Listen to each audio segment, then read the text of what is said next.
शेतकऱ्यांनी त्यांच्या व्यथा तुमच्यासमोर मांडलेल्या आहेत. पहिली लिस्ट नंतर हे लोक अपात्र झालेले आहेत. आज धारावीमधील जी मेघवाडी आहे तिकडचे सगळे स्थानिक आपण पाहताय मला भेटायला आले होते.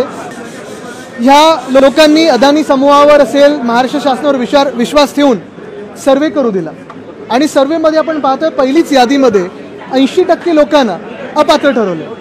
हा समाज जो आहे मेघवाडीमध्ये राहणारा जवळपास 150 वर्ष हा तिथे राहतो. सगळं काही स्लम एरिया नाही आहे पण तरी देखील सर्वे केला आणि सर्वे झाल्यानंतर 80% लोकांना अपात्र ठरवून ह्यांना देवनारच्या कचऱ्याच्या ढिगाऱ्यावर पाठवणार हे अदानी ह्याला आम्ही विरोध करणार म्हणजे करणारच. मुंबई ही निगोशिएबल नाही आहे. मुंबईसाठी धारावीसाठी आम्ही लढत राहू आणि कुठच्याही मालकाच्या घशात हे जाऊ देणार नाही.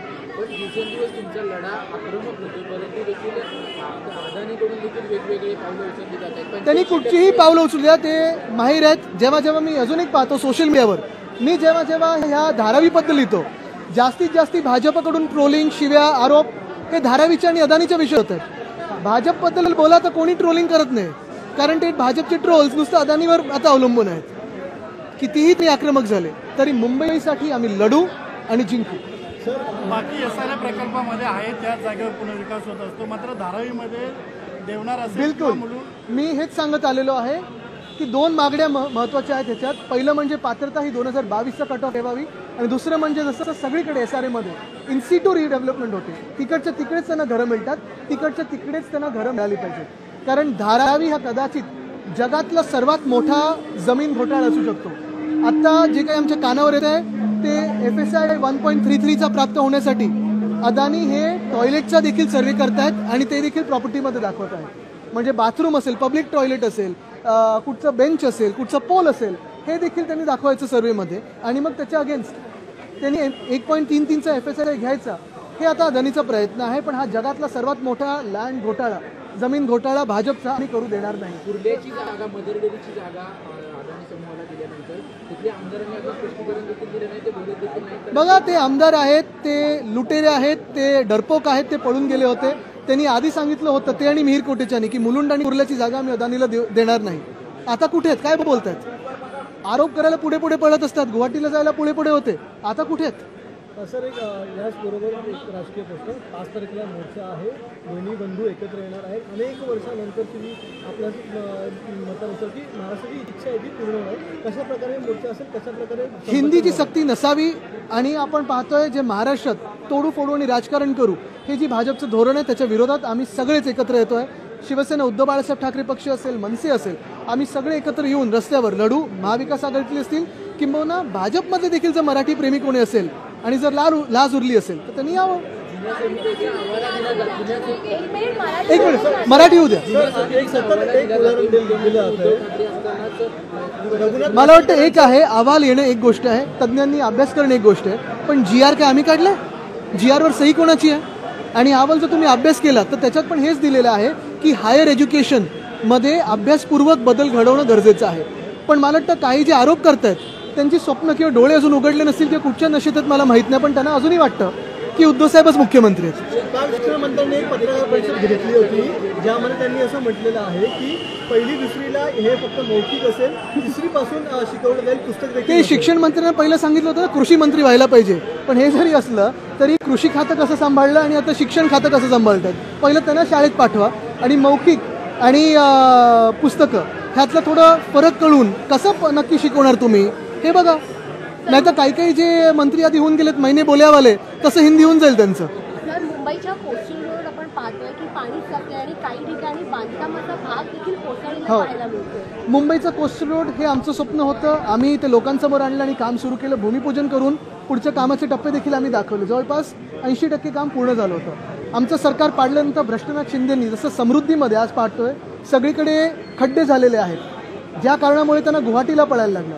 तसंच कोस्टल रोडचं एकतर पहिलं तर कॉस्ट एस्केलेशन करून घेतलं 650 ते 700 कोटीचं आणि दुसरं म्हणजे रोड सर्फेसिंग एवढं भयानक करून घेतलंय.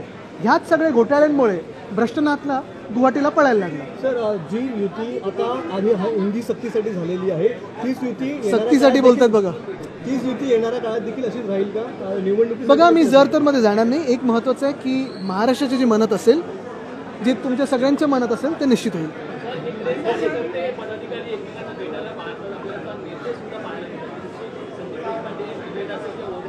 माझी भेट त्या कॉन्क्लेव्हमध्ये झाली आणि मी तसं सांगितलं की भांडण कुठचंही नाही, महत्त्वाची गोष्ट म्हणजे महाराष्ट्राचे जे म्हणत असेल ते होईल.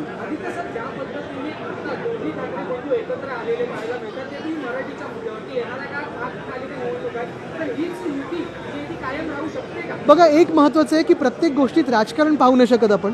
आज खरोखर धोका आपल्या मराठीला आहे, महाराष्ट्राला आहे. ज्या प्रकारे अदानीच्या घशात मुंबई टाकण्याचा प्रयत्न होत आहे, मुंबईला मोठा धोका आहे. जी मुंबई आपल्याला लढून मिळवावी लागली तीच मुंबई फुकटात अदानीच्या घशात जे भाजप ताकद आहे त्याच्या विरोधात आम्ही रस्त्यावर उतरणार म्हणजे उतरणार आणि मुंबई कोणाच्याही मालकाच्या घशात जाऊ देणार नाही. हे छत्रपती शिवरायांच्या चरणी आम्ही वचन घेऊन उतरलेलो. ज्या पद्धतीने दोन बंधू एकत्र येण्याची चर्चा आहे, विरोधक जे सत्ताधारी आहेत त्यांच्या पायाची जमीन सरकली पाहायला मिळतात का, किंवा ते बिखरलेले आहेत का? काहीतरी गडबड तर झाली निश्चितपणे, म्हणूनच तर सगळे प्रयत्न आहेत की दोघेही एकत्र येऊ नये म्हणून. काल ज्यावेळी सर काल कोर कमिटीची बैठक झाली भाजपची आणि या भाजपच्या हिंदी भाषेला विरोध होतोय, त्यामुळे मुंबईमध्ये उत्तर भारतीय मेयर होणार असं उत्तर भारतीय संघटना. बघा, एक आहे संघटन कोणाशी निगडीत आहे, भाजप सपोर्टेड आहे का हे बघा. कारण पहिल्यापासून आम्ही हेच सांगितलेलं आहे की कुठच्याही भाषेला विरोध नाही आहे, पण कुठच्याही भाषेची जर सक्ती होत असेल तर ती आम्ही तोडू मोडू. कोणालाही इथे सक्ती करता येणार नाही. आणि पहिलीच्या विद्यार्थ्यांवर तुम्ही खरोखर 3 भाषा लादू इच्छित आहात का, हे थोडं तरी अक्कल थोडी तरी लोकांनी वापरावं इथे जे कोणी वापरतात आता ते. काल भाजपच्या कोर कमिटीची बैठक झाली आणि त्या बैठकीमध्ये सर एक मराठी शेवटचं सर हिंदी अनिवार्य है कि नहीं, ये जीआर पढ़े आप, क्योंकि जीआर में जो भाषा बदलती जा रही है शायद मंत्री महोदय को भी पता नहीं है कि वो क्या करने जा रहे हैं. शासन कैसे करना है सरकार जानती ही नहीं है.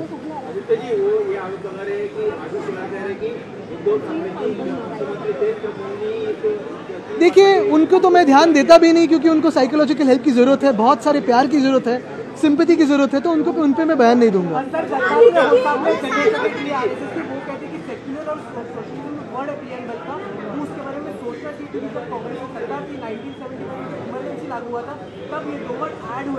ये लक्ष्य विचलित करने के लिए है. महाराष्ट्र में जो हिंदी की सख्ती है उससे नज़र हटाने के लिए है. महाराष्ट्र में जो अदानी ज़मीन खा रहे हैं उससे नज़र हटाने के लिए. ये सारी बातें तो संघ करते रहते हैं, लेकिन मैं संघ से एक ही सवाल पूछना चाहता हूँ कि आपके बहुत सारे कार्यकर्ता, जैसे भाजपा के कार्यकर्ता हैं, बहुत ही मेहनत करते हैं, आंदोलन करते हैं, जेल जाते हुए, लाठी खाते हुए पिछले 25 सालों में बहुत आगे आए, भाजपा की सरकार चुन के दिए हैं. और ये सब करने के बाद जो भ्रष्ट मंत्री महाराष्ट्र के शासन में बिठाए हैं, क्या उनको ये मान्य है? क्या सारे के सारे जो जिन पे भ्रष्टाचार के आरोप है आज संघ के सर पर बिठाए गए हैं, क्या संघ को ये मान्य है? अगर है तो आनंद है.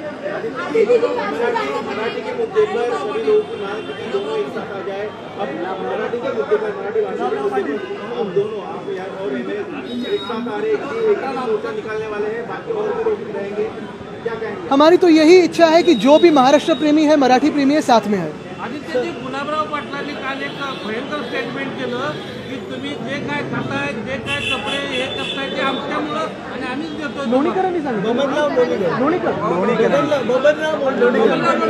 गुलाबराव पाटीलनी नाही सांगितलं, ते लोणीकरांनी सांगितलं. भाजपचे नेते बरोबर आहे. आणि हेच मस्ती ते दाखवतात सगळीकडे, कारण ह्याचं एकच कारण आहे, जनतेतून निवडून नाही आलेत, निवडणूक आयोगाच्या आशीर्वादाने आले. एक महत्वाचं हम एक विषय पे साथ में आए हैं और महाराष्ट्र की एकता दिखेगी. सर, काल भाजपच्या कोर कमिटीची बैठक झाली ज्यामध्ये देवेंद्र फडणवीस यांनी आदेश दिलेले आहेत की सगळ्याच ठिकाणी आपण महायुती म्हणूनच लढणार आहोत. तर काय वाटतं, 2 भाऊ एकत्र येतात याचा परिणाम हा दिसतो? मला वाटतं एक आहे निश्चितपणे की जेव्हा महाराष्ट्र एकत्र येतो तेव्हा भाजपचं जे राजकारण आहे, महाराष्ट्राला तोडाफोड आणि राज्य करा, ते फेल होईल हे आता त्यांना कळायला लागलं. धन्यवाद.